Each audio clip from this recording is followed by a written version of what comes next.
और RJD leader Manoj Jha का कहना है कि समाज को तकसीम करने वाले मौज़ूआत के हुजूम में आवाम के असल मसाइल को खो गए हैं और उन्होंने कहा कि ये इंतखाबी जमहूरियत के लिए अच्छी अलामत नहीं है। पक्षी हमलावर नहीं है, जनता से जाके पूछ के देखिए ना। लेकिन जनता को क्या कर दिया हमने, हिंदू मुसलमान में उलझा दिया, कांवड़ यात्रा नमाज में उलझा दिया, बुलडोजर लाउडस्पीकर में उलझा दिया। तो जनता को पेट पे लात पड़ रही है, लेकिन आपने माइंड हाईजैक करवा लिया, माइंड को पोलराइज कर दिया।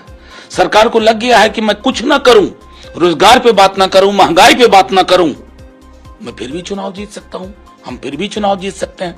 तो ये जो इलेक्टोरल डेमोक्रेसी में एवरीडे लाइफ की जो दिक्कतें हैं और उससे इलेक्टोरल डेमोक्रेसी का आउटकम, इलेक्शन का आउटकम, अगर उसके बीच में फासला हो रहा है ना, आज भले अच्छा लग रहा हो, लेकिन वो दिन दूर नहीं है। और मैं प्रार्थना करूंगा कि हमारी परिस्थिति श्रीलंका वाली ना हो जाए।